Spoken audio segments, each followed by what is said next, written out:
दीपो ज्योतिर्परब्रह्म दीपो ज्योति जनार्दनः दीपो हरतु मे पापम् पूजादीपो नमोस्तुते। शुभं भवतु कल्याणम् आरोग्यं संपदम् आत्मज्योति प्रकाशाय दीपज्योतिर्नमोस्तुते दीपज्योतिर्नमोस्तुते भूदीपस्तसाक्षाभे नमः।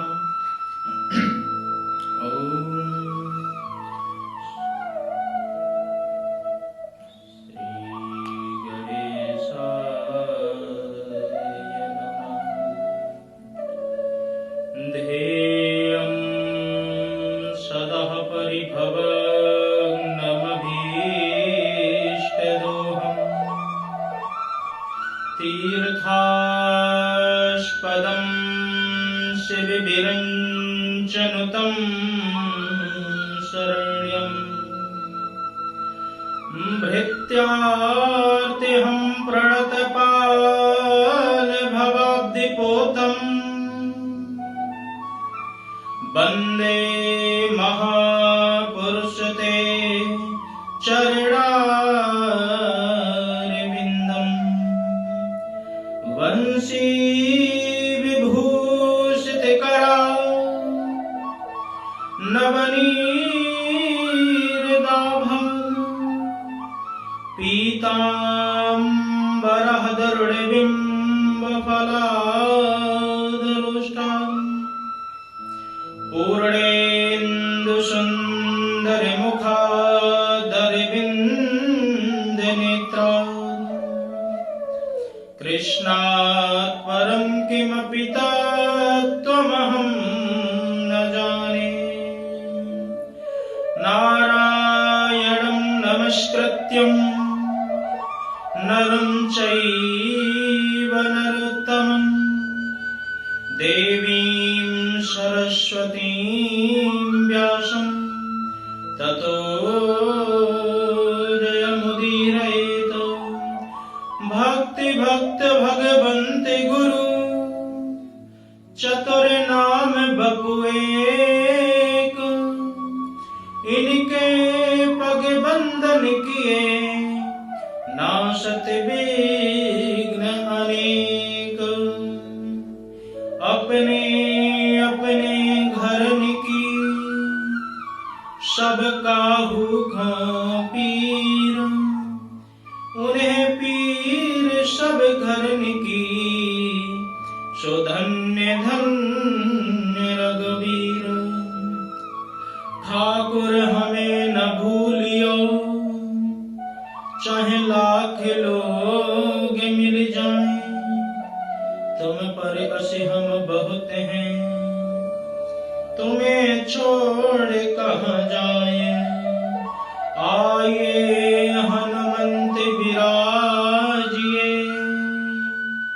कथा कहूँ मति ही अनुसार प्रेम भरी गादी धरूं सो विराजिए पवन कुमार सो विराजिए पवन कुमार। बोले कृष्ण कन्हैया लाल की जय बांके बिहारी लाल की जय एकादशी महारानी की जय अम्बे मात की जय जगदम्बे माता की जय राधा रामचंद्र भगवान की जय पवन सुत हनुमान की जय। जय जय श्री राधे जय जय श्री राधे जय जय श्री राधे श्याम। परम मंगल में परात्पर अकारण करुणालय भक्त वांछा कल्पतरु तरिंदित विनिंदित श्री बालकृष्ण लाल के पाद पद्मों में प्रणाम करते हुए आए हुए भगवत चरणानुरागी भक्त वृंद एवं भक्तमती माताएं बहनें, बहुत ही भगवान की कृपा का जब हमें अनुभव होता है, जब उनकी कृपा प्राप्त होती है, तब कहीं ऐसे आयोजकों में ऐसे सत्संग करने का या भक्ति करने का हमारा मन इस तरफ होता है या हमें समय मिल पाता है। नहीं तो धीरे धीरे सारा समय बीत जाता है, हमारा भगवान के प्रति या अपने आप के प्रति ध्यान ही नहीं होता। कार्तिक मास में भगवान ने बहुत बड़ी सबको सुविधा दे रखी है कि जो अन्य मासों में अच्छी तरह भक्ति भाव नहीं कर सकते हैं, किसी कारण नहीं कर पा रहे हैं, तो कार्तिक मास में भगवान की प्रसन्नता के लिए जो भी करते हैं उनका अभीष्ट फल होता है। कार्तिक मास विशेष भगवान श्री हरि विष्णु एवं लक्ष्मी माता जी के लिए ही अत्यधिक जाना जाता है। तो ऐसे ही कार्तिक मास में एक एकादशी आती है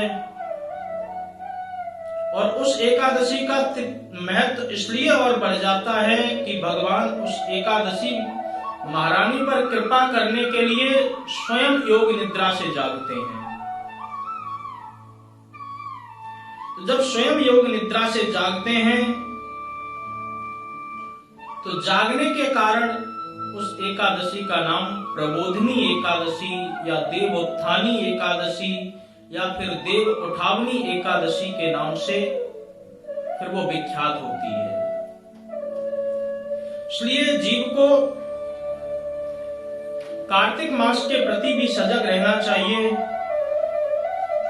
आज से भगवान का अपने योग निद्रा से बाहर आना और आकर के एकादशी महारानी पर कृपा करना तथा आज से ही सारे मांगलिक कार्यक्रम जितने भी होते हैं वो शुरू हो जाते हैं। जब पिछले 4 महीने पहले देव शयनी एकादशी आई थी तो उस समय भगवान योग निद्रा में प्रवेश कर जाते हैं और 4 महीने के लिए विशेष मांगलिक कार्यक्रम जो होते हैं उन पर प्रतिबंध कर दिया जाता है, क्योंकि भगवान की कृपा से और उनके आशीर्वाद को लेकर के ही हम प्रत्येक कार्य शुरू करते हैं। और सभी जितने भी देवी देवता हैं उन सबका आप जिसको भी नमस्कार करते हैं, शास्त्र निर्देश देते हैं कि सर्वदेव नमस्कारा केशवम प्रति गच्छति। सभी देवी देवताओं का नमस्कार किया हुआ आपका श्री हरि भगवान विष्णु को ही जाता है, क्योंकि ऊर्ध्व मूल मदश शाखा अश्वत्थम प्राहुरभयम। भगवान श्री हरि विष्णु ये मूल हैं, ये जड़ हैं। जैसे कि कोई वृक्ष है, वृक्ष में यदि पानी देना है तो जड़ में यदि पानी डाल दिया तो सभी में पानी धीरे धीरे पहुंच जाता है। पत्ते में पानी दो, तना में पानी दो, फल में पानी दो, इससे कोई लाभ नहीं है। इसीलिए श्री हरि भगवान की आराधना का इतना विशेष महत्व इसीलिए बताया गया क्योंकि जितने भी देवी देवताओं की उत्पत्ति दिखाई जाती है या हम अध्ययन करते हैं तो सबका मूल कारण भगवान श्री हरि विष्णु ही मिलते हैं। सभी देवी देवताओं को अपनी श्रद्धा आस्था अनुसार माने, परंतु श्री हरि विष्णु भगवान उन सब में से विशेष हैं। अंतर किसी में कोई नहीं है। कोई ये ना समझे कि ये बड़े हैं ये छोटे हैं, सर्वत्र हैं और समान रूप में हैं। न कोई बड़ा है न कोई छोटा है।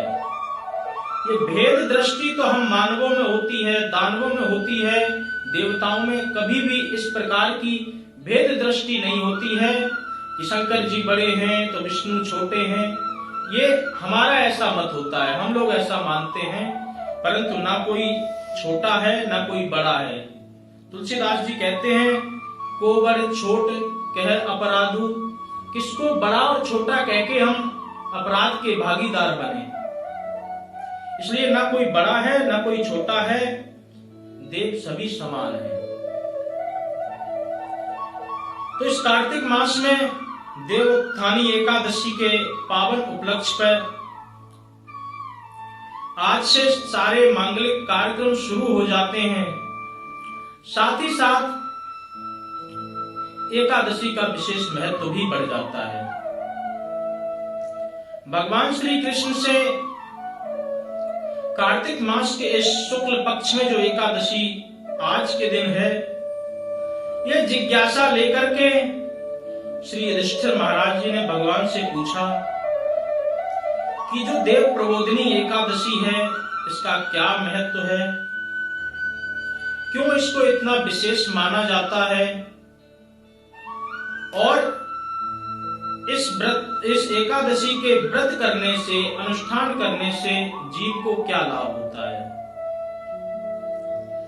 श्री हरि विष्णु जी कहते हैं कि इस देवोत्थानी एकादशी पर अनेकानेक शुभ मांगलिक कार्यक्रम तो शुरू हो ही जाते हैं, परंतु इस एकादशी का व्रत रखने वाले व्यक्ति को बड़े बड़े पापों से छुटकारा मिल जाता है, और साथ ही साथ वो भगवान के वैकुंठ का अधिकारी भी होता है। तो देवोत्थानी एकादशी की दो कथाएं हैं, और इसी के साथ साथ आज तुलसी महारानी की भी कथा है। तो सबसे पहले एक कथा को हम श्रवण करते हैं कि एक राजा के राज्य में सभी लोग एकादशी का व्रत किया करते थे। राजा परम भक्त था, भगवान को मानने वाला था, नौकर चाकर भी उसने सभी रखे थे, पशुओं को भी उस दिन अन्न नहीं दिया जाता था। सभी दिन अन्न खाएंगे, परंतु एक दिन अन्न का हम त्याग करते हैं, क्योंकि जब एकादशी महारानी के प्रारंभ में कथा आती है कि पाप को कहां बास दिया जाए।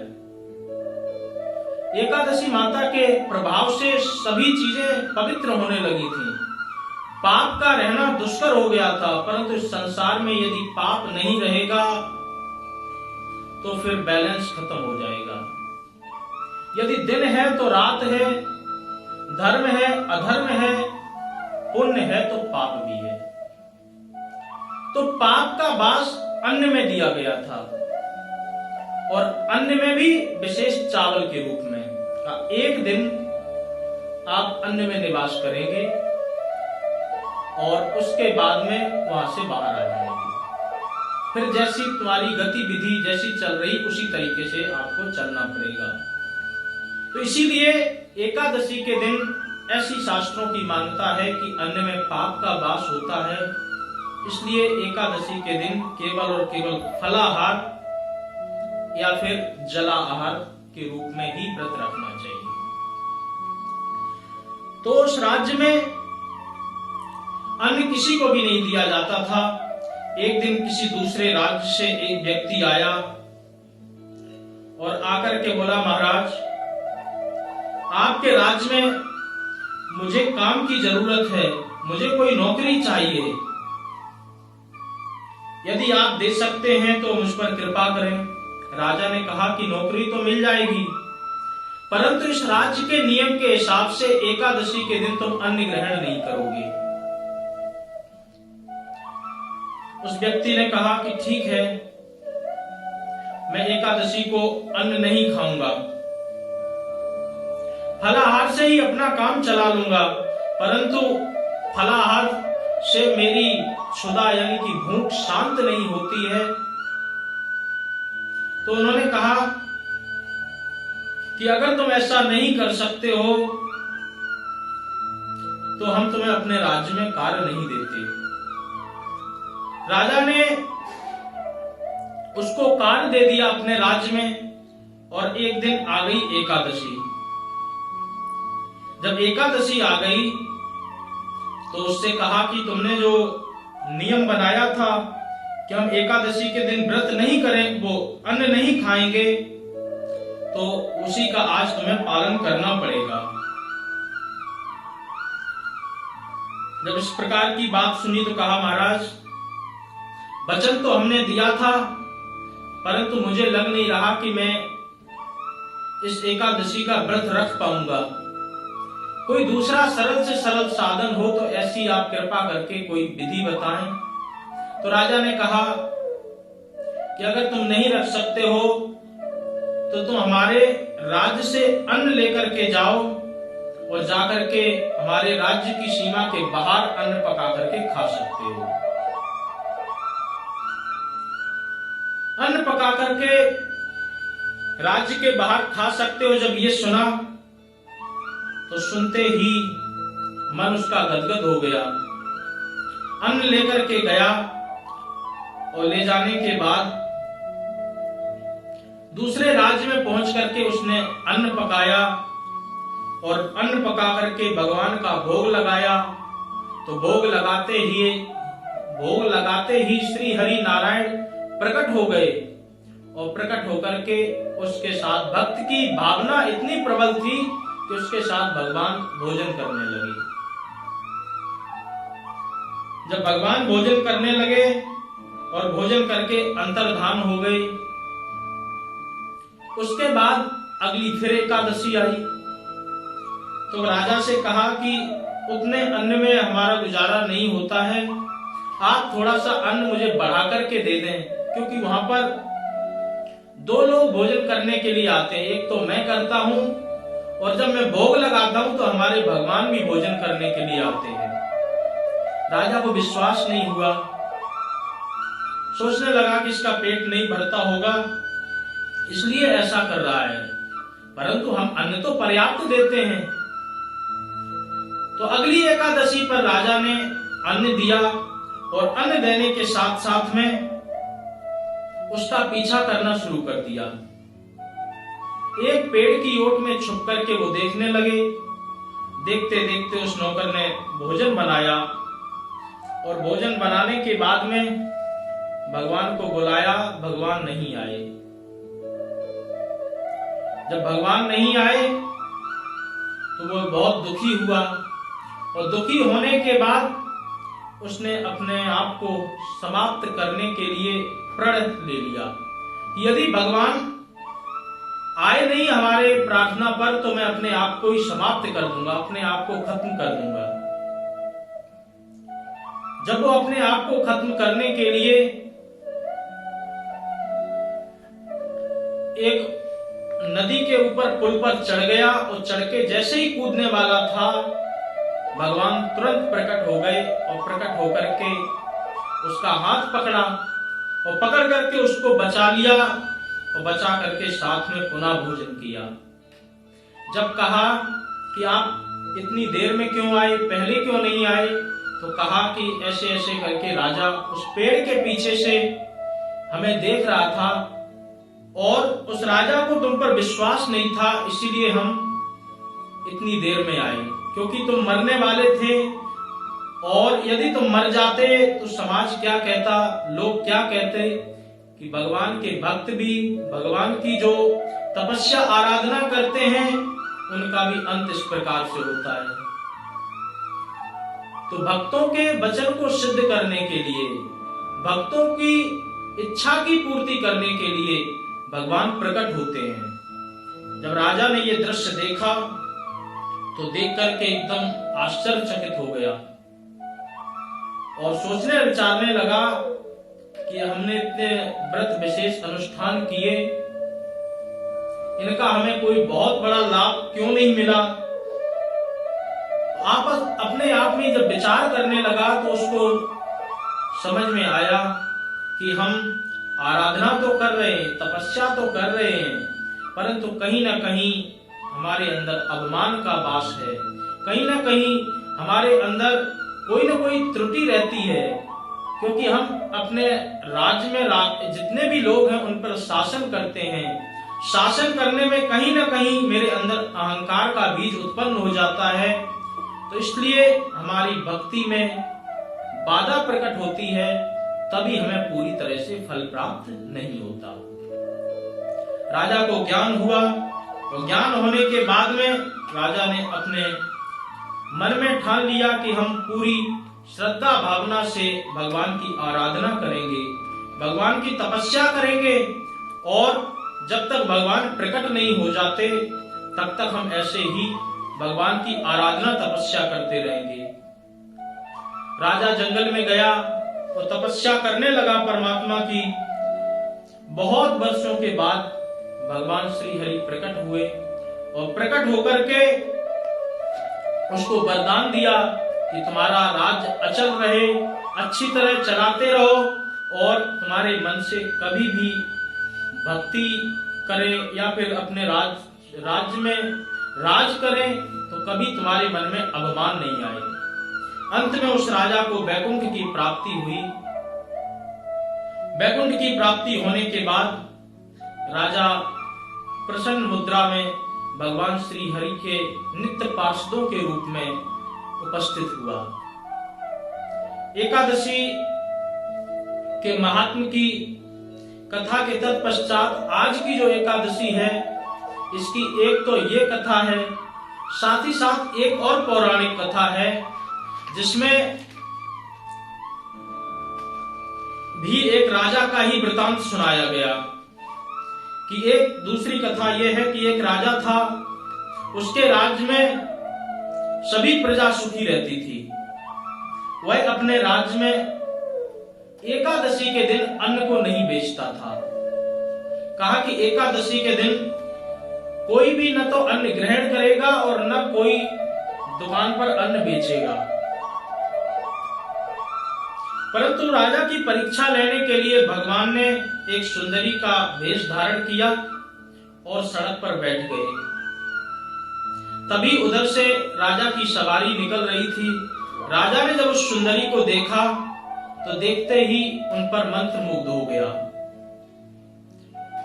और जैसे ही मुग्ध हुआ तो राजा सुंदरी से वार्तालाप करने के लिए हाथी से नीचे उतरा और उनका परिचय पूछने लगा।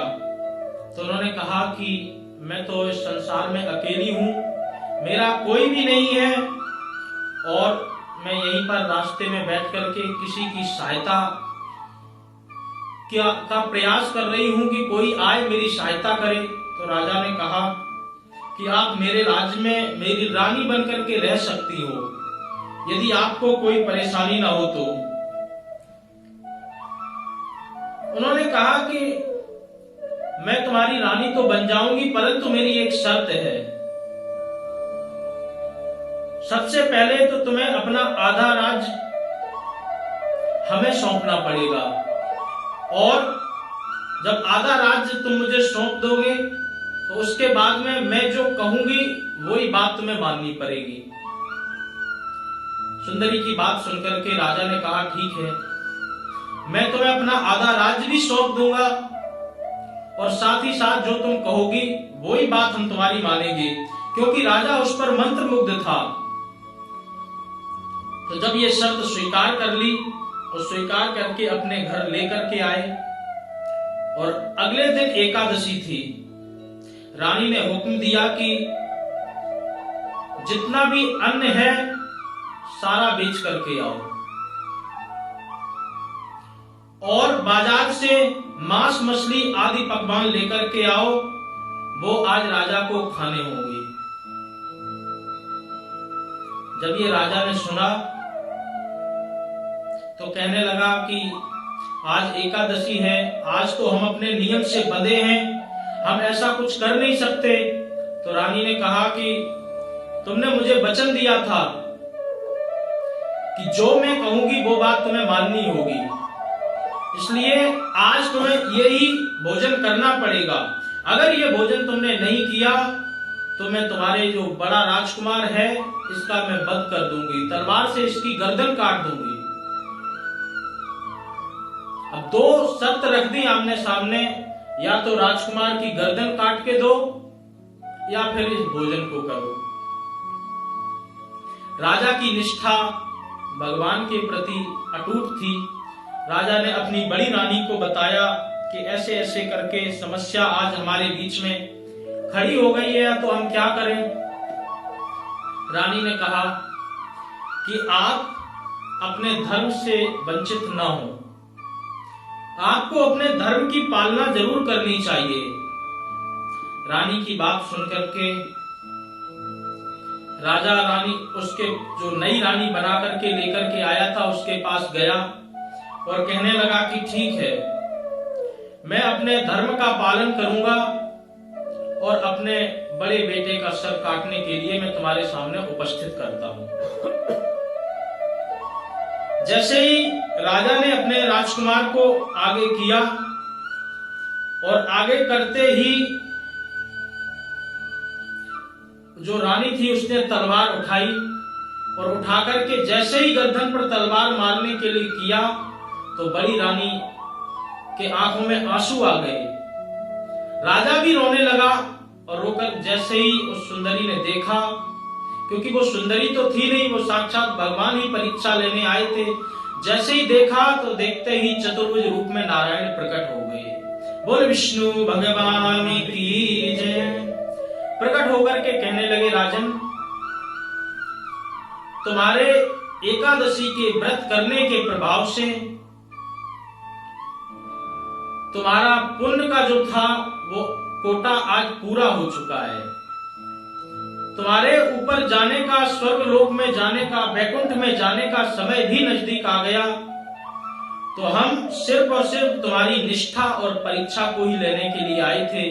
तुम्हारी निष्ठा देखने आए थे कि तुम्हारी एकादशी के प्रति कितनी निष्ठा है। तो अब तुम वर मांगो। तो उन्होंने कहा कि वर में मुझे यही चाहिए कि मैं अपने इस राजकुमार को गद्दी सौंपने वाला हूं, तो इसकी भी इसी प्रकार से भगवान के भक्ति में इसका मन लगा रहे, हमारे राज्य में किसी भी प्रकार का इनके द्वारा कलंक न हो। अगर आप मुझे देना चाहते हैं तो ऐसा ही वरदान दीजिए। भगवान ने तथास्तु कहा और भगवान अंतर्धान हो गए। उसके बाद में उस राजकुमार ने बहुत ही अच्छी तरह राजपाट चलाया और राजा भी मृत्यु के बाद मोक्ष को प्राप्त हुआ, उसको भी वैकुंठ प्राप्त हुआ। ये एकादशी की दूसरी पौराणिक कथा है। यही केवल एकादशी है जिसमें दो कथाएं मिलती हैं, नहीं तो एक ही एक कथा विशेष प्रत्येक एकादशी की होती है। और इसी के साथ साथ आज के दिन तुलसी माता का भी बहुत बड़ा विशेष दिन होता है। पुराणों के अनुसार तुलसी माता का विवाह आज के दिन ही संपन्न हुआ था। तो ज्यादा से ज्यादा लोग तुलसी माता का विस्तार और उनका प्रभाव सब जानते हैं। उसमें भी एक तुलसी माता की कथा आती है कि किस प्रकार से देवी वृंदा का विवाह एक दैत्य के साथ हुआ और किस प्रकार से भगवान को देवी वृंदा के साथ में छल करना पड़ा और छल करने के बाद में भगवान को शालिग्राम के रूप में भी प्रकट होना पड़ा। तो इसलिए आज का दिन तुलसी महारानी के लिए विशेष दिन है। तो आप सब लोग तुलसी महारानी की भी कथा सुने। एक बार भगवान शंकर जी ने अपने तेज को समुद्र में फेंक दिया और उसी तेज से एक तेजस्वी बालक प्रकट हुआ। यह बालक आगे चल करके जालंधर के नाम से प्रसिद्ध हुआ, जो कि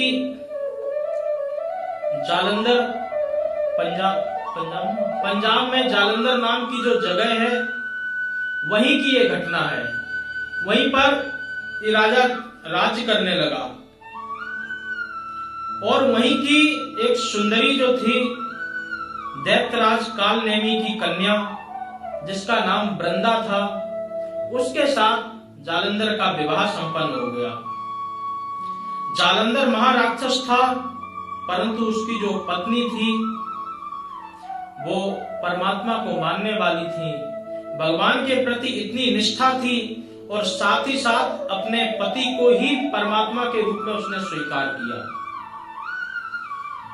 जब परमात्मा के रूप में अपने पति को स्वीकार किया तो विधिवत उनकी सेवा पूजा करने लगी और अपने सती जो सतीत्व होता है उसका विधिवत रूप से उसने पालन किया। उसके प्रभाव से जालंधर लगभग अमर जैसा ही हो गया। जहां पर भी जाता था या देवलोक में जाए या कहीं भी जाए, वो जाकर के वो जब भी युद्ध शुरू करता था तो युद्ध में देवताओं को, दैत्यों को, सबको परास्त कर देता था। जब उसको धीरे धीरे अवमान आया तो अवमान आने के बाद में उसने श्री हरि विष्णु की जो धर्मपत्नी के रूप में लक्ष्मी माता हैं उनको प्राप्त करना चाहा। जब उनको प्राप्त करना चाहा तो लक्ष्मी माता के तर्क से उसका वहां पर कोई भी काम नहीं बना। उन्होंने कहा कि समुद्र से तुम्हारी भी उत्पत्ति हुई है और समुद्र से मैं भी उत्पन्न हुई, तो हम आपस में पति पत्नी का जो संबंध है वो तो बना ही नहीं सकते। तो वो मान गया, कहा कि ठीक है, इस तर्क को मैं मान लेता हूं, और मान करके माता लक्ष्मी को उसने बहन के रूप में स्वीकार कर लिया। इतना प्रतापी था कि देवलोक भी उससे कांपने लगा था। इसके बाद वो पार्वती माता के प्रति गलत दृष्टि रखने लगा। तो जब पार्वती माता के प्रति गलत दृष्टि रखी तो उन्होंने आकर के भगवान श्री हरि विष्णु को बताया, कहा कि ऐसे ऐसे करके एक दैत्य है जो हम पर इस प्रकार की कुदृष्टि कर रहा है। तो भगवान ने योग बल से जब देखा कि इसका प्रभाव केवल और केवल इसकी पत्नी के कारण ही है, तो भगवान ने आश्वासन दिया कि ठीक है, मैं कोई ना कोई इसका उपाय करता हूं, आप अपने कैलाश पुनः लौट जाएं। माता पार्वती कैलाश पर्वत पर आ गई और दूसरी तरफ जालंधर का युद्ध भगवान शंकर के साथ में होने लगा। जब युद्ध शंकर जी के साथ में होने लगा तो इधर भगवान ने क्या किया, एक तपस्वी का वेश धारण किया और वेश धारण करके वृंदा के पास में पहुंच गए। और उसी समय अपनी माया से दो राक्षसों को भी प्रकट कर दिया। जब दो राक्षसों को प्रकट किया, वृंदा उन राक्षसों को देख करके भयभीत हो गई, तो अपनी माया को भगवान ने तुरंत समाप्त कर दिया। तो वृंदा की श्रद्धा उन ऋषि के प्रति और बढ़ गई। उसके बाद में हाथ जोड़ करके प्रार्थना करने लगी, कहा कि ऐसे ऐसे करके मेरे पति देव का युद्ध चल रहा है और आप इतने तपस्वी हैं, मैंने आपके तेज को अभी देख लिया कि एक क्षण में आपने राक्षसों को भस्म कर दिया। तो आप भी मेरे पति देव के लिए कोई ना कोई विशेष आप उपाय करें कि वो हमेशा हमारे साथ जीवित रहें, और साथ ही साथ आप देख करके अभी बताएं कि उस युद्ध में हो क्या रहा है, क्योंकि आपका योग बल भी इतना प्रबल है। तो जो श्री हरि विष्णु जी ऋषि के रूप में थे, उन्होंने अपनी योग माया से एक धड़ बनाया और एक सिर, जो कि जालंधर का ही स्वरूप था। जब ऐसे बना करके वृंदा के सामने उपस्थित किया तो वृंदा भयभीत हो गई, मूर्छित हो गई देख करके। उसके बाद में पुनः उठी और उठ करके कहने लगी कि ये क्या हो गया, हमारे पतिदेव का तो अंत हो गया। आप कोई रिद्धि सिद्धि मृत संजीवनी विद्या जानते हो तो कृपा करके आप ऐसा कोई कार्य करें, क्योंकि मैं बिना अपने पति के जीवित नहीं रह सकती हूँ। भगवान ने योग माया से धड़ और शरीर दोनों जोड़ दिए और जोड़ने के बाद में अपने आप को इस सूक्ष्म रूप में उस जो जालंधर का धड़ और सिर था उसी में अपने आप को प्रवेश कर लिया। वृंदा इस छल को समझ नहीं पाई और उसी रूप को अपने पति के रूप में मान लिया और उनसे पतिव्रत जैसा व्यवहार करने लगी। जब पतिव्रत जैसा उनसे व्यवहार करने लगी तो दूसरे पुरुष को स्पर्श करने के कारण उसका सतीत्व, उसका पतिव्रत खंडित हो गया और जैसे ही उसका पतिव्रत खंडित हुआ तो उसकी सारी शक्ति क्षीण हो गई। क्षीण होते इधर भगवान श्री शंकर जी ने अपने त्रिशूल से जालंधर का वध कर दिया और पुनः वापस कैलाश लौट करके आए। बोल शंकर भगवान की जय। जब पुनः वापस कैलाश लौट करके आ गए, सती को आभास हुआ कि मेरे साथ कोई ना कोई छल हो गया है और छल होते ही जैसे उसको आभास हुआ तो भगवान अपने रूप में प्रकट हो गए। जब भगवान अपने रूप में प्रकट हो गए तो प्रकट होने के बाद में उसने श्राप दे दिया। कहा कि तुमने मेरे साथ छल किया है, मैं तुम्हें श्राप देती हूं कि तुम इसी समय बिना हृदय के पत्थर बन जाओ। जब श्राप दिया तो भगवान ने उस श्राप को भी स्वीकार किया और पत्थर के रूप में अपने आप को शालिग्राम के स्वरूप में अपने आप को प्रकट किया। पत्थर बने रहे और उसके बाद में बिना भगवान के कोई कार्य सिद्ध नहीं हो रहा था तो सभी देवी देवता सती के पास में आए, आकर के उनसे प्रार्थना की तो उन्होंने अपने श्राप से उनको मुक्त कर दिया और मुक्त करते ही अपने आप को सती प्रथा के अनुसार अपने आप का वहीं आत्मदाह कर लिया। जैसे ही आत्मदाह किया वृंदा ने तो आत्मदाह करने के बाद में उसी राख से एक तुलसी का पौधा प्रकट हुआ। तुलसी का पौधा जब प्रकट हुआ और भगवान उसकी अटूट भक्ति को देख करके उसके ही उस राख रूप में ही लोटपोट करने लगे। भगवान ने भी वचन दिया कि जिस प्रकार से वृंदा अपने पति के प्रति इतना सतीत्व भाव रखती थी, उसी प्रकार से आज वृंदा का नाम तुलसी के रूप में जो उपस्थित हुआ, ये त्रैलोक में जाना जाएगा और मैं भी तुम्हारे बिना कोई भी चीज ग्रहण नहीं करूंगा। तो इसीलिए उस दिन से भगवान का जो भी भोग लगता है तो तुलसी के दल उसमें जरूर डाले जाते हैं। और शालिग्राम जी पर तुलसी को कितनी भी आप पूजा कर लो, यदि तुलसी नहीं चढ़ाई तो माना जाता है कि आपकी पूजा अधूरी ही है। तो इस प्रकार से तुलसी माता वहां पर प्रकट हुई और प्रकट होने के बाद में श्री हरि नारायण ने उन्हें पत्नी के रूप में स्वीकार किया। उसी परंपरा के अनुसार तब से अभी तक प्रत्येक इस कार्तिक शुक्ल पक्ष एकादशी में तुलसी का विवाह संपन्न कराया जाता है और मांगलिक कार्य प्रारंभ हो जाते हैं। तो तुलसी का विवाह आप आज के दिन से लेकर के पूर्णिमा के बीच में कभी भी कर सकते हैं, क्योंकि इसको भीष्म पंचक, जो ये 5 दिन का समय है, इसको भीष्म पंचक के नाम से भी जाना जाता है। भीष्म पंचक के नाम से इसलिए जाना जाता है कि भीष्म पितामह अपनी सरसैया पर पड़े हुए थे और उन्होंने देखा कि महाभारत का युद्ध पूरा हो चुका है, अब हम क्या करें। जब तक हमें भगवान के दर्शन नहीं होते हैं तब तक तो हम इस धराधाम को छोड़ करके नहीं जाएंगे। दूसरी तरफ युद्ध जीतने के बाद में पांडवों को जब भगवान ने देखा तो युधिष्ठिर जी रात में चक्कर लगा रहे थे। भगवान ने सोचा कि इन्होंने युद्ध भी जीत लिया, अब ये चक्कर ऐसे क्यों लगा रहे हैं।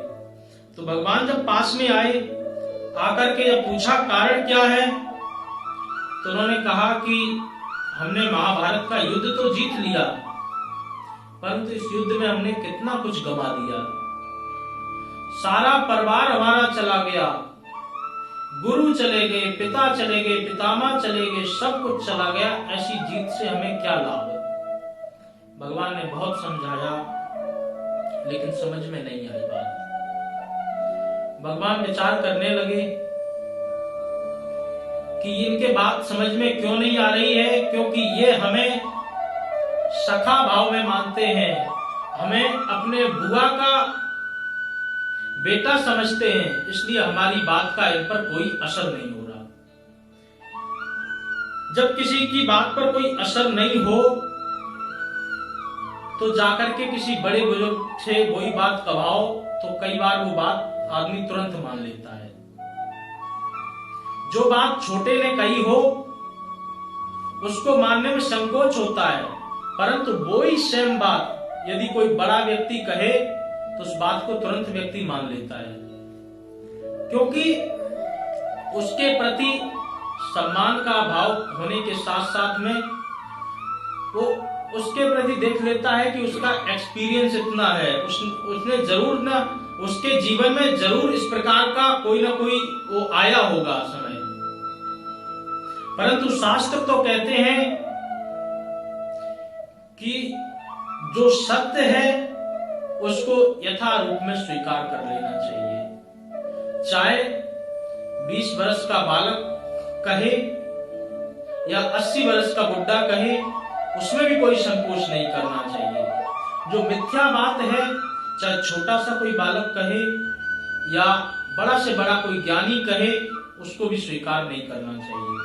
परंतु भगवान ने उनकी मनस्थिति समझ ली और समझ लेने के बाद में कहा कि भीष्म पितामह जी अभी शतशैया पर पड़े हुए हैं, तो चलो हम वहीं पर चलते हैं, हो सकता तुम्हारे शोक का वहां कुछ न कुछ निदान हो जाए।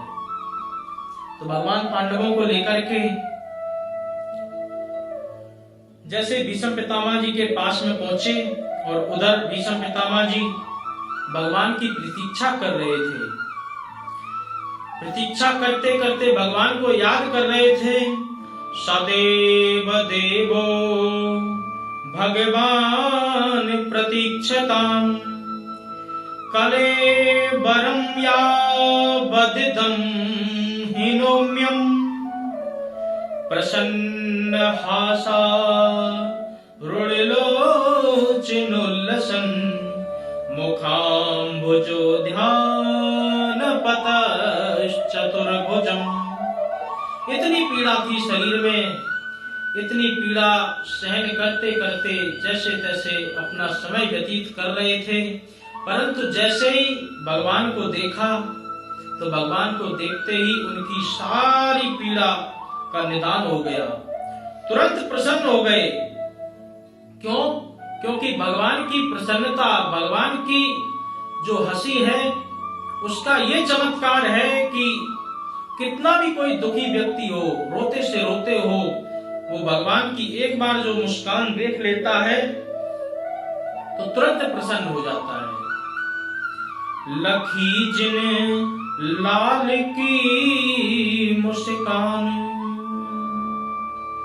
तिनहि बिसरी वेद विद सब योग संयम ध्यान।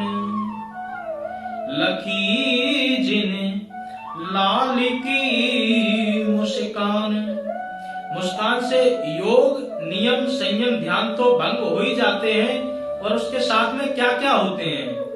बोले नेम व्रति आचार पूजा पाठ गीता ज्ञान रसिक भगवद द्रगदई अस एच के मुख म्यान।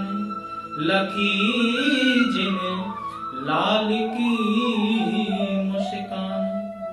भगवान की मुस्कान एक बार जो भी देख लेता है, हासम हरेड़ बनता खिल लोचनो लतीब्रा, जो भी उनकी मुस्कान को एक बार देख लेता है तो उसके जीवन से सारे कष्ट विकार सब कुछ चले जाते हैं। कितना भी कोई योगी ध्यान में हो या कितनी भी कोई पूजा पाठ कुछ भी कर रहा हो, परंतु भगवान की चितवनी इस प्रकार की है कि एक बार जिसकी तरफ उन्होंने दृष्टि डाल दी तो वो सब अपनी सुध बुध खो देता है। तो इसी प्रकार से भीष्म पितामह का भी यही हाल हुआ और आकर के कहा कि बाबा ये युधिष्ठिर बहुत परेशान हैं, हम क्या करें, हमने तो इनको बहुत समझा दिया, आप ही कुछ ज्ञान दें।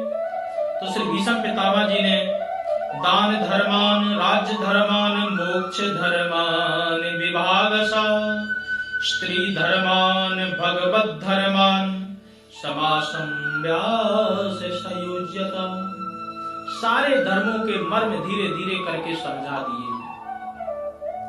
राज धर्मान, राज्य का क्या धर्म है, क्षत्रिय का क्या धर्म है, स्त्री का क्या धर्म है, भगवत का क्या धर्म है, मोक्ष का क्या धर्म है, मोक्ष किस प्रकार से पाए, किस धर्म से पाए, सारे धर्मों के मर्म जब अच्छी तरह युधिष्ठिर जी ने समझ लिए तो समझते ही उनका शोक सारा शांत हो गया और उनको ज्ञान प्राप्त हो गया।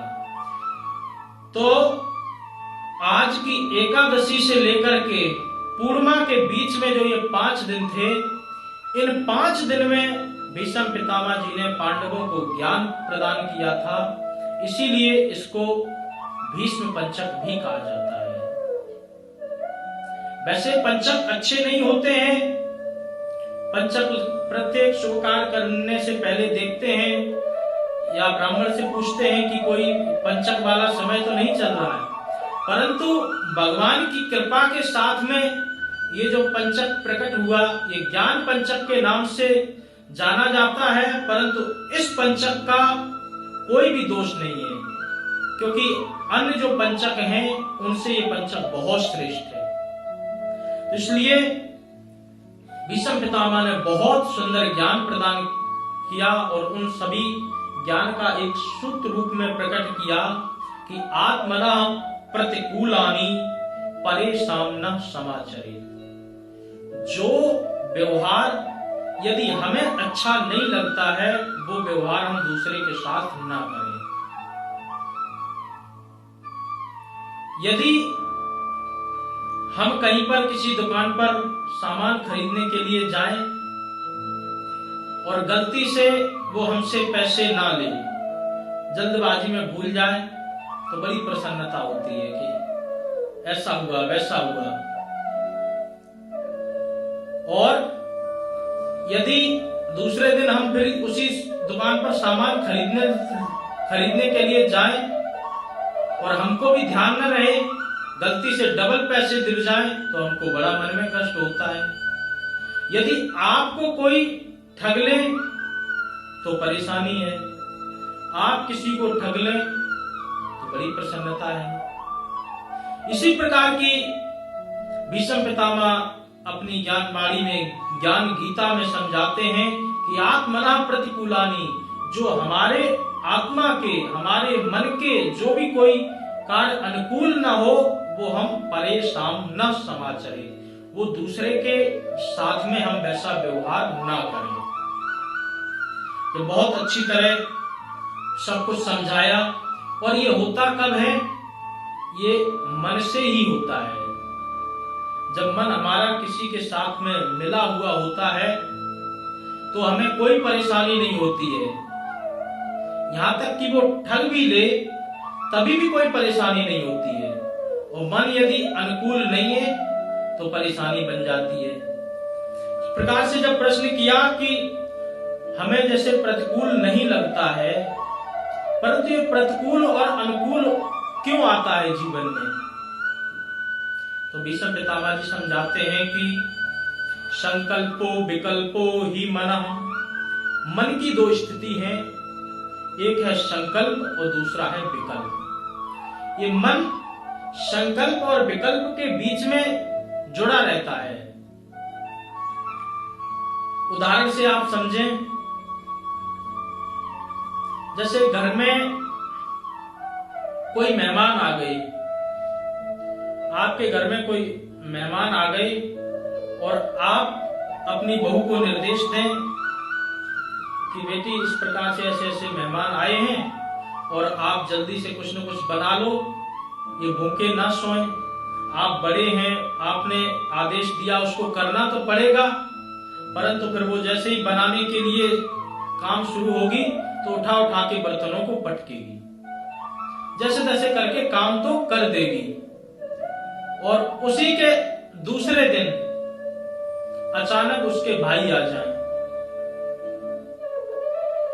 जैसे ही उसके भाई आ जाएं तो आते ही पूछे कैसे, कहा कि बस बहन मैं ट्रेन पकड़ रहा था और ऐसे ऐसे करके ट्रेन निकल गई, तो सोचा कि आपके यहाँ पर थोड़ा विश्राम कर लें, कल चले जाएंगे। तो बस अब तो इतनी रात हो गई, कुछ बनाने की जरूरत नहीं। नहीं, भाई के बहन के यहाँ भाई भूखा सोए, ऐसा कैसे हो सकता।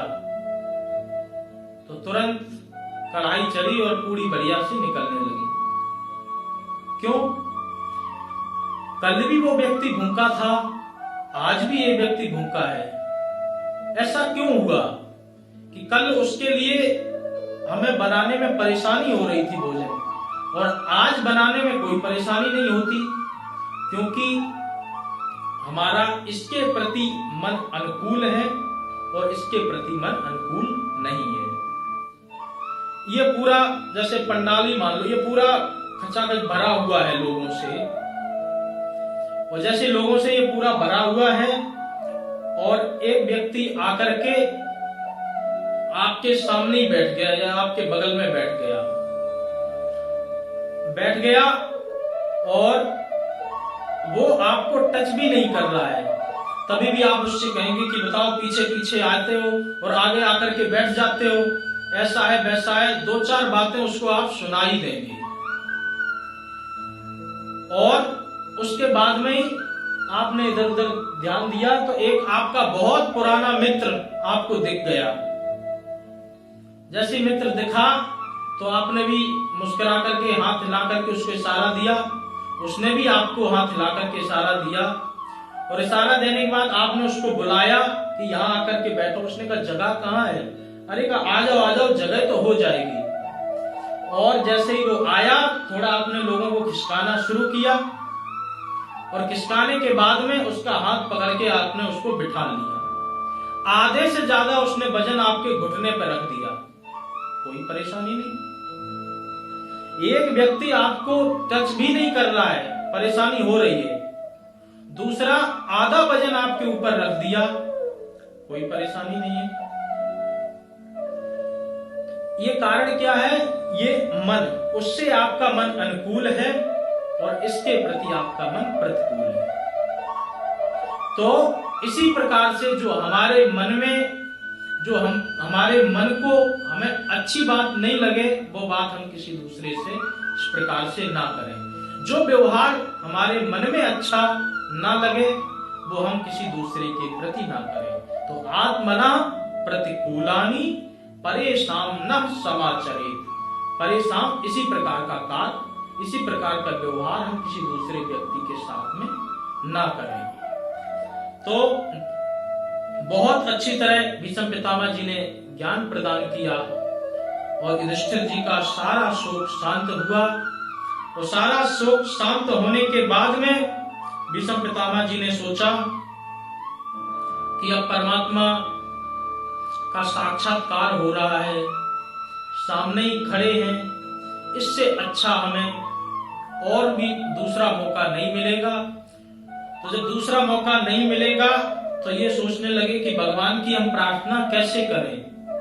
विशेष पुष्पों को लेकर के भगवान के चरणों में अर्पित किया जाता है।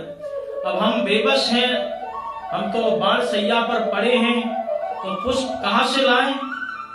तो उन्होंने पुष्प ताग्रा छंद ही प्रकट कर दिया और उसी से 11 श्लोकों से बड़ी दिव्य स्तुति की।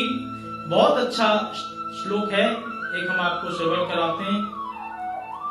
इति मति रूप कल्पेता वितेषणा भगवती सत्वत पुंगवे विभूमि स्वसुख मुपगते कुचेद हरतम सृगत यसे मुदियधि भव प्रवाह सखी वचनिमसे नियम्य मध्ये निचिवर्यो यारथम निवेश्य स्थवति परिसैन्यमक्षुणावत्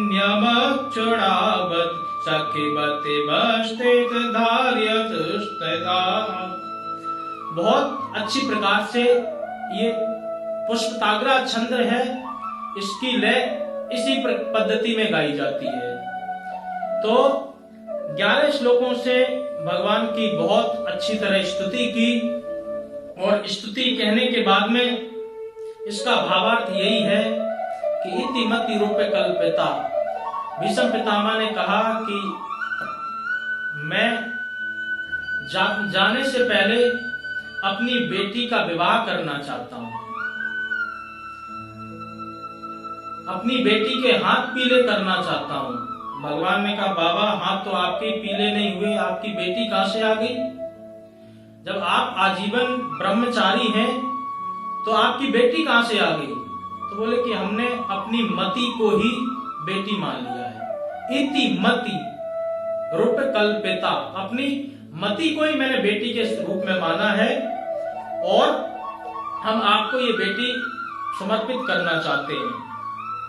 बोले तुम्हारी इस मति रूपी बेटी की विशेषता क्या है जो आप इतना इस पर जोर देते हैं? ऐसी आपकी कौन सी इसमें ऐसी विशेषता है? तो कहते हैं कि हमारी जो मति है वित्तृष्णा, किसी भी प्रकार की तृष्णा इसमें नहीं है। नहीं तो सारे संसार में 3 प्रकार की तृष्णा प्रत्येक व्यक्ति में पाई जाती है। सबसे पहली है पुत्रेष्णा, दूसरी है वित्तृष्णा, और तीसरी है लोकेष्णा। पुत्रेष्णा, पुत्र प्राप्ति की प्रत्येक व्यक्ति के अंदर इच्छा होती है। वित्त यानी कि धन प्राप्ति की सबके प्रति इच्छा होती है, और जब पुत्र और वित्त मिल जाए तो उसको लोक में अपना नाम विख्यात करने की सबसे बड़ी चाहत होती है। तुलसीदास जी तो प्रमाण के साथ कहते हैं शुद्ध वित्त लोक ईशणः तीनि कह के मन इन कृतन मलिनी। ऐसा कौन है जिसका मन इन तीनों तृष्णाओं ने विकृत ना किया हो, मलिन ना किया हो। परंतु इनमें भी एक से एक श्रेष्ठ है। पुत्रेष्णा जो है, पुत्रेष्णा के लिए व्यक्ति वित्त का ध्यान नहीं देता। यदि पुत्र के लिए, पुत्र का कोई अच्छा काम हो रहा हो तो वो कितना भी पैसा खर्च करने के लिए तैयार हो जाता है। तो इसका मतलब पुत्रेष्णा है, और उसके बाद में जो वित्तेष्णा है, धन है, वो उसके लिए खर्चने को तैयार हो जाता है। और कभी कभी जो वो धन खर्च रहा है उसके बीच में यदि पुत्र बाधक हो, या तीसरी जो है लोकेष्णा, उसके बीच में जैसे उसने अपना नाम बहुत अच्छी तरह कमा लिया, व्यक्ति ने बहुत अच्छी तरह नाम कमा लिया, और उसका पुत्र ही यदि उसका नाम खराब करे तो कई बार वो अपनी लोकेष्णा के लिए, वित्तेष्णा के लिए पुत्र को भी बलिवेदी पर चढ़ा देता है। तो ये इच्छाएं जो हैं 3 प्रकार की, ये प्रत्येक व्यक्ति के हृदय में है, और प्रत्येक व्यक्ति के हृदय में एक से एक मतलब अपनी अपेक्षा बड़ी लेकर के बैठती हैं। किसी के में यदि पुत्र की नहीं है तो उसके में वित्त की है, यदि किसी के में वित्त की नहीं है तो उसका नाम हो जाए, यश हो जाए, लोक की है। तो भगवान से भीष्म पितामह जी कहते हैं कि मे मति ही वितृष्णा, मेरी मति किसी भी प्रकार से मलिन नहीं है। सबसे पहला तो हमारे मति का ये गुण है, और मैं चाहता हूं कि मेरी मति यदि आपकी बन जाएगी श्रीमती तो इसको भी मिल जाएगी गति, क्योंकि ये आपके चरणों की हर समय करती रहेगी रति।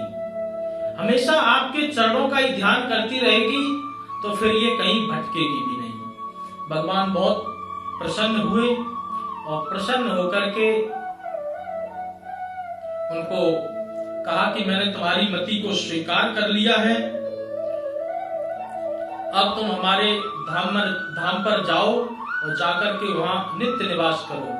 तुम्हारा पुनरपि जन्म पुनरपि मरणम पुनरपि जननी जठरे शयनम का चक्र ही खत्म हो जाएगा।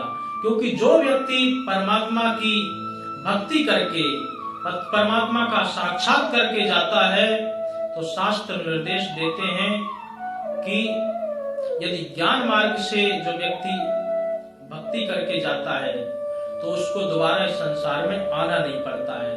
भक्त आना चाहते हैं इसलिए उन पर इस प्रकार का कोई प्रतिबंध नहीं है।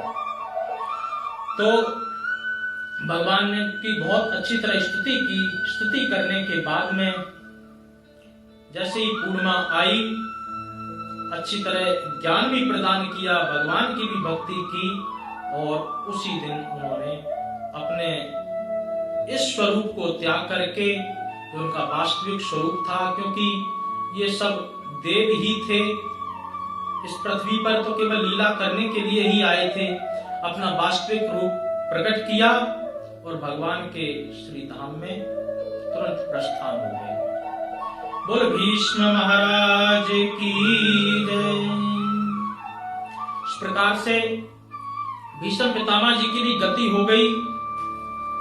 तुलसी माता का भी विवाह आज के दिन संपन्न हो गया और एकादशी का भी विशेष महत्व आपको समझ में आ गया।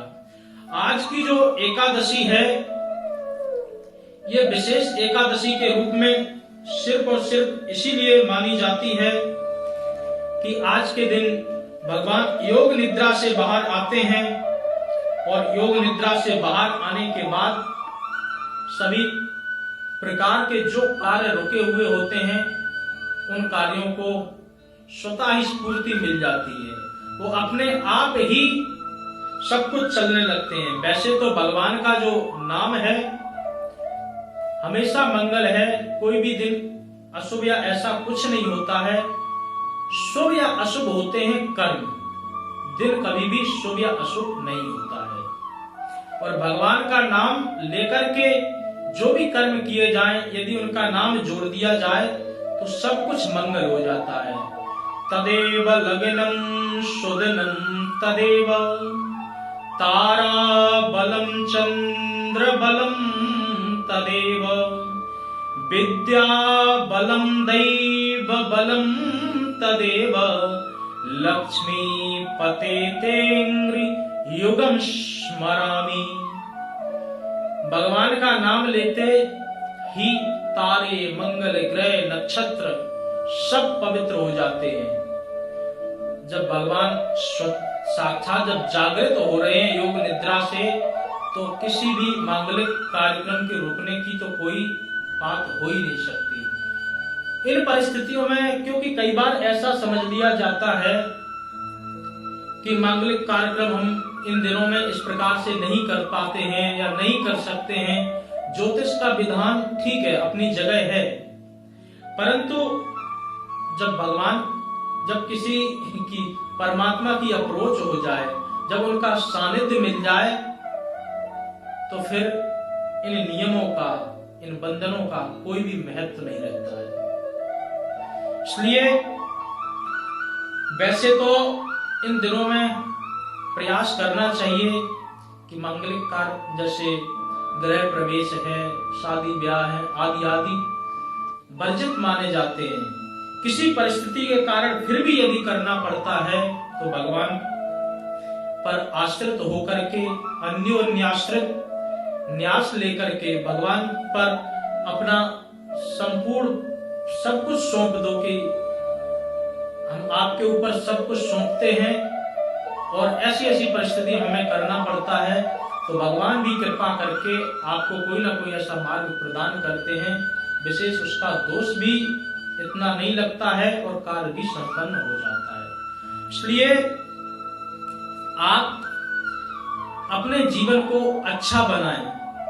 जितनी भी एकादशियां हैं, प्रत्येक एकादशी किसी न किसी रूप से, किसी न किसी प्रकार से एक निर्देश देती है, और जो भी निर्देश देती है उसका कोई ना कोई रहस्य जरूर छुपा होता है। तो आज की एकादशी की जो 2 प्रकार की कथा है, सबसे पहली कथा में तो ये था कि भगवान ने उस राजा की निष्ठा देखने के लिए ऐसा रूप बनाया कि उसकी कितनी निष्ठा है परमात्मा के प्रति, और अन्न का त्याग करवाया इस प्रकार से कि कहा कि आप अन्न नहीं खा सकते हैं। तो इन सब के पीछे एक ही एक कारण होता है कि आपकी भक्ति जो है वो कहीं डगमगा तो नहीं रही है, क्योंकि इस समाज में भक्ति की रक्षा करना बहुत अनिवार्य है।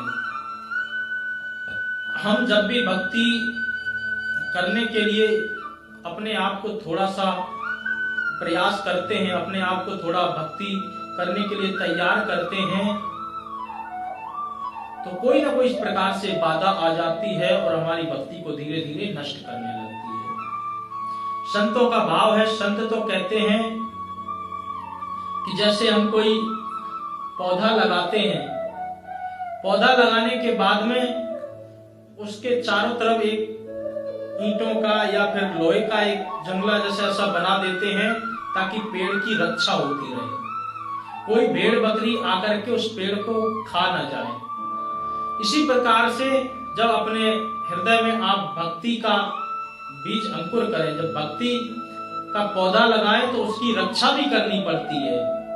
रक्षा किस प्रकार से करनी पड़ेगी, आपको देखना होगा कि जो भी आप इस भक्ति के लिए नियम बनाते हैं, जैसे पौधा लगाया, पौधा के लिए पानी, खाद, वो सब आपको डालना पड़ता है। इसी प्रकार से भक्ति के लिए जो भी आपने नियम बनाए हैं, उन नियमों का आप विधिवत रूप से पालन करें। आप संगत कैसी कर रहे हैं? 6 प्रकार की बाधाएं बताई जाती हैं कि भक्ति में 6 प्रकार की बाधाएं उपस्थित होती हैं, इसीलिए हमारी सबकी भक्ति नष्ट होती है। आहार होता है, उसमें आपका रहन सहन होता है, कैसे लोगों के साथ में रह रहे हैं, उसमें आपका नियम होता है, आदि आदि प्रकार के ऐसे बैरियर्स होते हैं। यदि आप इन बैरियरों को ठीक से पार कर लेते हैं तो इसका मतलब आपकी भक्ति, आपकी निष्ठा यथावत है और अच्छी तरह चल रही है। इसलिए प्रत्येक व्यक्ति एकादशी महारानी की शरण में आए, एकादशी का व्रत करे, अनुपालन करे, अनुष्ठान करे, और अनुष्ठान करने के बाद पूरे भाव से भगवान की भक्ति आराधना जरूर करें। खाली ऐसा ना हो कि हम व्रत करते रहें और मन में कहीं ना कहीं हमारे अहंकार हो जाए। लोग भक्ति करते हैं तो करने के बाद में उनको खुद पता नहीं होता है कि वो मन में कहीं ना कहीं अहंकार का बीज है। जब लोग कहने लगते हैं कि इतनी माला किए बिना तो हम पानी तक नहीं पीते हैं, जब तक हम जल न चढ़ा लें शंकर जी पे तब तक तो अन्न को छूते नहीं। कहीं ना कहीं उनका अहंकार इस रूप में रहता है, परंतु उनको पता नहीं चल पाता है। तो इसलिए भक्त यदि बने तो भक्त बनने की परिभाषा तो यही है कि कामी, क्रोधी, लालची इनसे भक्ति न होए, भक्ति करे कोई सूरमा, जात वर्ण सब खोए। यदि कामना है अंदर, क्रोध है अंदर, लालच है अंदर, तो फिर वो भक्ति में आपका मन लग ही नहीं सकता। भगवान को तो कुछ भी नहीं चाहिए, आपका सिर्फ और सिर्फ मन चाहिए। लेकिन मन के साथ भी एक उन्होंने कंडीशन रख दी है कि हमें निर्मल मन ही चाहिए।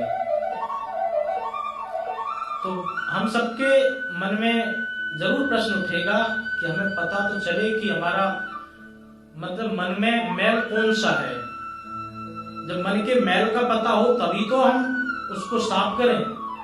बोले मोह कपट छल छिद्र न भावा, छल कपट ये सब जो है ना, ये मन के ही मैल है।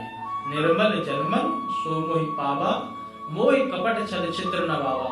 आपका यदि मन अच्छा है, छल कपट का कहीं भी उसमें निवास नहीं है, तो आप जो है ना बिल्कुल निश्चिंत हो जाएं। परमात्मा किसी न किसी रूप में आपके मन को ग्रहण कर लेते हैं, और ग्रहण करने के साथ साथ आपके मन में ही आकर के सीधे हृदय में निवास करके वहीं पर निवास करने लगते हैं। तो इसलिए मन को शुद्ध बनाएं। मन को शुद्ध बनाने के सिर्फ और सिर्फ यही साधन है कि आप भगवान की भक्ति करें, भगवान की आराधना करें, आप अनुष्ठान करें, व्रत करें, पूजन करें आदि आदि। क्योंकि जितना भी ये समय आपको परमात्मा ने दिया है, ये सारा समय आप भक्ति में लगाते हैं, तो इसमें कोई संशय नहीं कि आपकी मुक्ति हो ही जाएगी।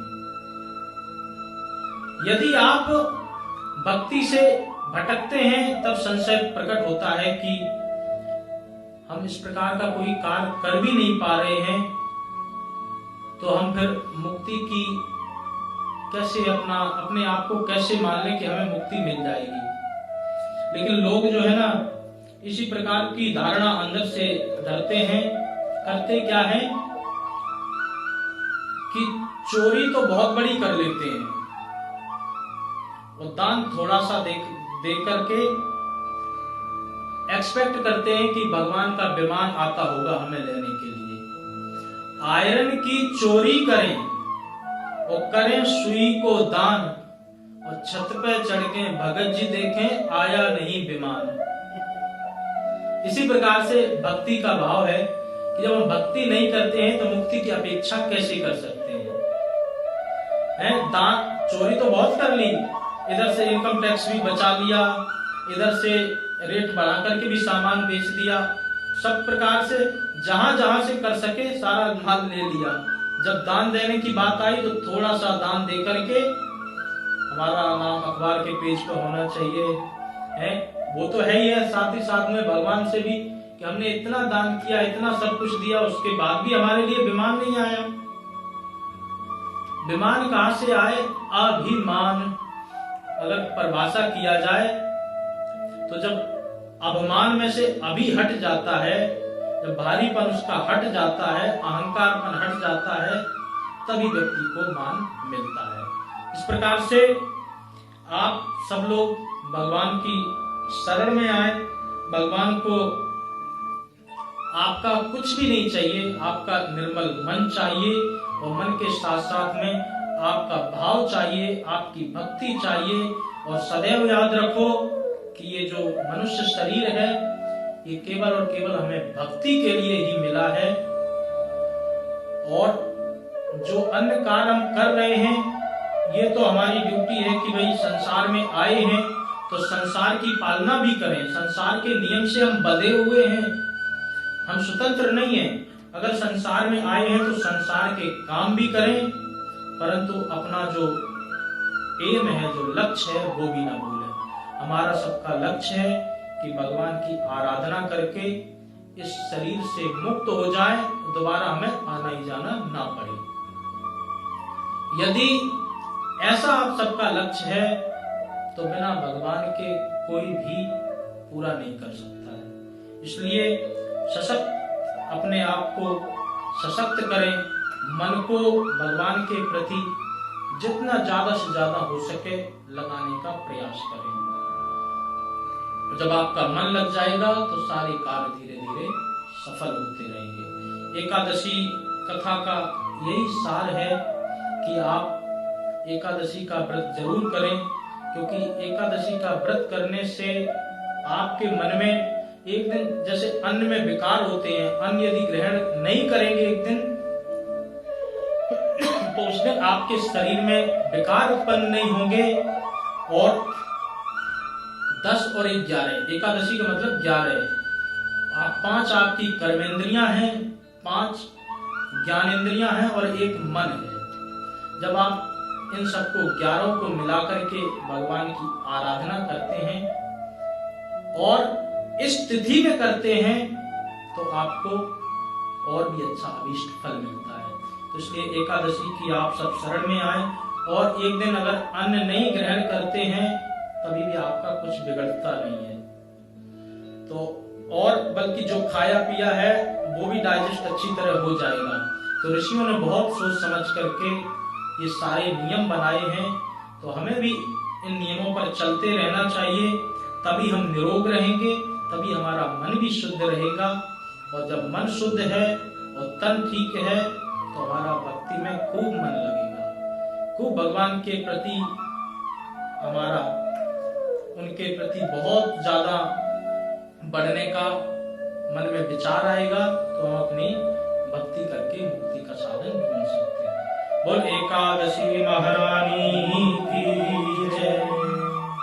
अब हम आरती की ओर बढ़ते हैं, क्योंकि मंदिर की आरती का भी समय हो रहा है। उससे पूर्व जो मंदिर के विशेष प्रोग्राम, ये जो वीक है इसमें कुछ विशेष प्रोग्राम हैं, तो आप सब मंदिर में जरूर पधारें। उन प्रोग्रामों की सूची आपको समय समय पर मिलती रहती है। साथ ही साथ अभी अंकल जी आपको सब कुछ विस्तार रूप में बताई देते हैं। बोल बांके बिहारी लाल की जय। बताओ। कल शनिवार 5 तारीख है ना, कल 5 तारीख है। कल 5 तारीख शनिवार सुबह जो हमारा पहला शनिवार होता है, first Saturday of the month, way do talk on Hinduism topics. तो कल सालवान जी आ रहे हैं लेस्टर से, जो हमारे गेस्ट स्पीकर हैं, और वो हिंदू एथिक्स के बारे में बोलेंगे। और तो आप आए, वो हमारा 12:30 से 2 होता है। सुबह के लिए हनुमान चालीसा का पाठ है, जो हमारे 11 बार हनुमान चालीसा होता है, तो उसमें भी आए। और उसके बाद रात को, शाम को आप समझ लीजिए 7 बजे की आरती के बाद भोजन प्रसादी होगी, और उसके बाद पूरी रात का जगराता है।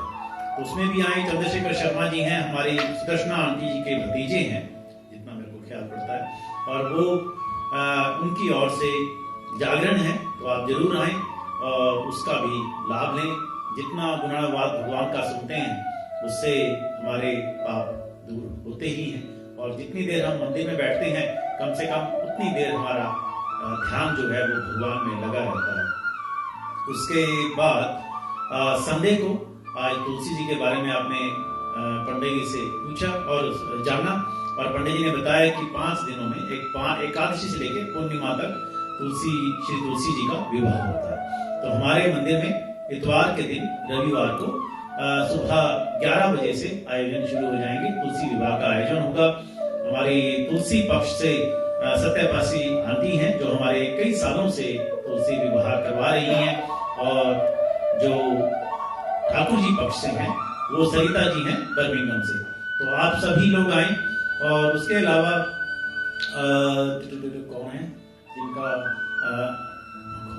अर्चना गुप्ता जी, वो तुलसी जी पक्ष से उन्होंने अपने तरफ से 11 पौंड दिए हैं, जो हमने सोचा कि आप अपने भाव से, जो भी आपका भाव हो, मामा हो, मामी हो, भाई हो, जीजा हो, बहन हो या भाभी हो, उस रूप से 5 पौंड देके, 10 पौंड देके अपना रिश्ता बनाए भगवान से।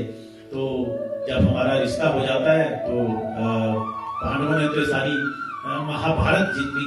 ठाकुर जी उनके रिश्तेदार थे, अभी पंडित जी ने भी बताया कि उनकी बुआ के बेटे थे कृष्ण जी। तो वो उससे हम अपना किसी भी भगवान से अपना रिश्ता जरूर जोड़ें। और कल ये विशेष दिन चल रहे हैं कार्तिक के, तो आप इतवार को, रविवार को जरूर आएं। और उनकी ये भी इच्छा थी, आज मैंने बात कर रहा था तो वो कहने लगे कि लेडी संगीत तो हुआ नहीं, तो लेडी संगीत हम अगली बार से हम कोशिश करेंगे कि हम 2-3 दिन का आयोजन करें तुलसी विवाह का। लेकिन 11 बजे से आयोजन है, तो हम सोच रहे हैं कि 15-20 मिनट का हम कोई संगीत का कुछ जैसा बन पड़ेगा, जैसा कोशिश होगी, जैसा प्रेरणा मिलेगी जहाँ से, तो वैसा भी करने की कोशिश करेंगे। और 11 बजे से आप मंदिर में जरूर आए। और वो तुलसी विवाह का कार्यक्रम है, खाना हर प्रोग्राम के साथ है हमारे। और उसके बाद 7 तारीख हो जाएगी सोमवार को 7 तारीख को पूर्णिमा है, तो इस बार पूर्णिमा की कथा 5 से 7। अब हर बार की तरह हर मास की पूर्णिमा होती है, तो वो भी 5 से 7 यहाँ पे होगी, तो उसमें भी आप सम्मिलित हो। जय माता दी।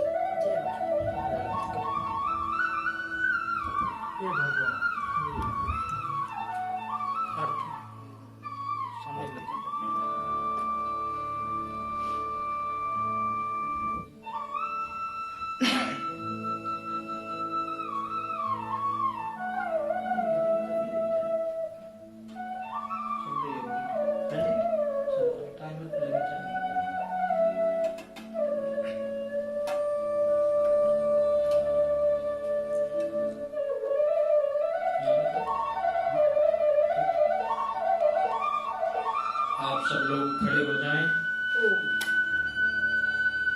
भगवान की आरती के लिए।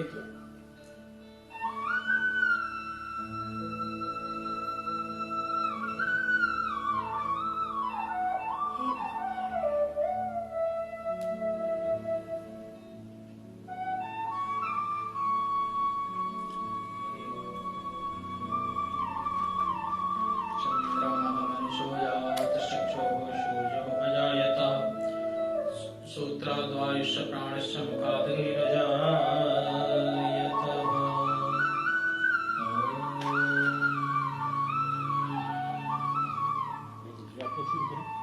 श्री मां के बिहारी तेरी आरती गाऊं, से कुंज बिहारी तेरी आरती गाऊं, आरती गाऊं प्यारे आपको रिझाऊं, आरती गाऊं प्यारे आपको रिझाऊं।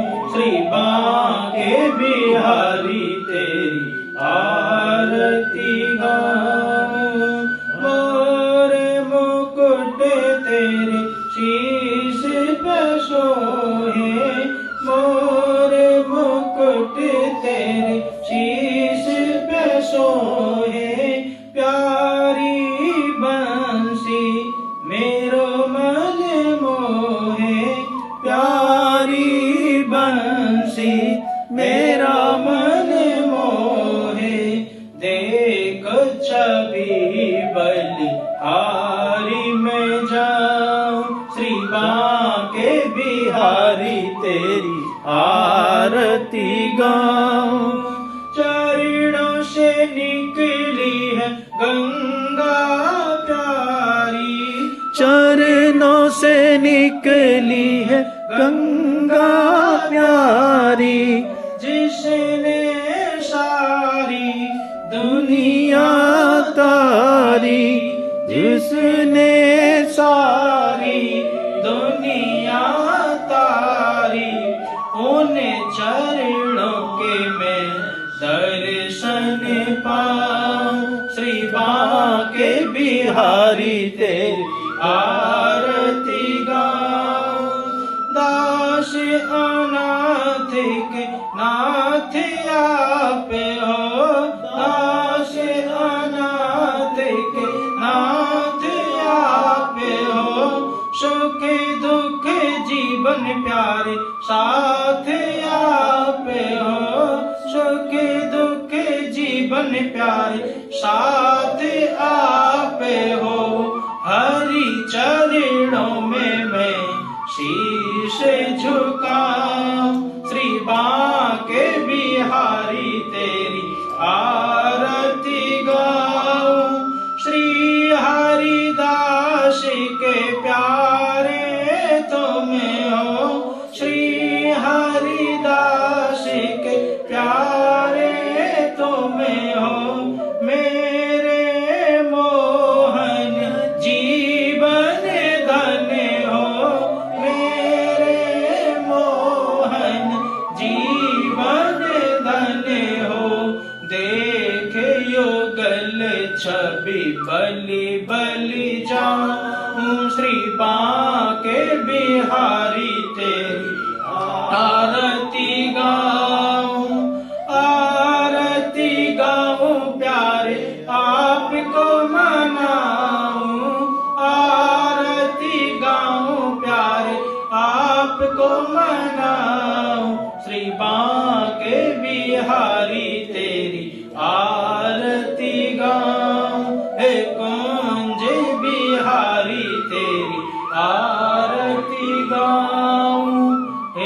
गिरधर तेरी आरती गाओ। बुलवा के बिहारी लाल की जय।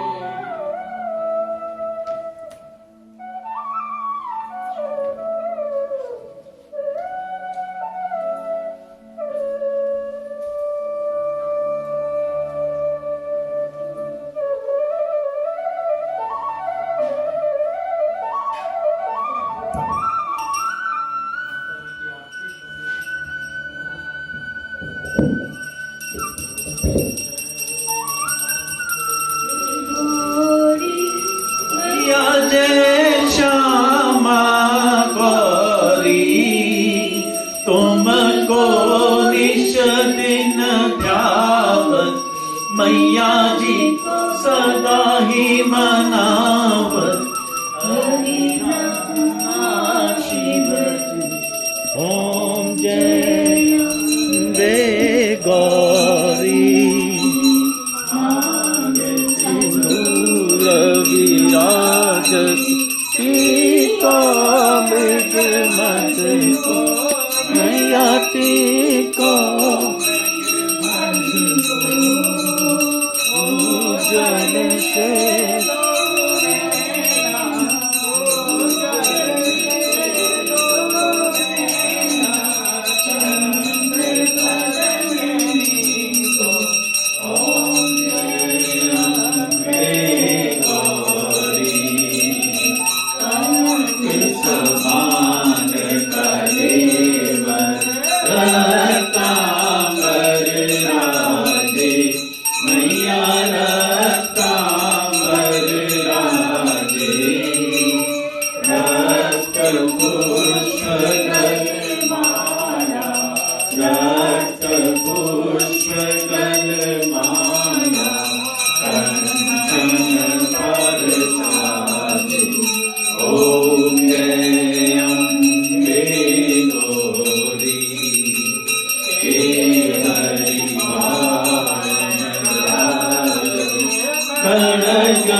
भरता मैया तुम ही हो भरता भक्तन की दुख हरता भक्तन की दुख हरता सुख संपत्ति करता ओम जय अम्बे गौरी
लक्ष्मी नारायण भगवान की जय।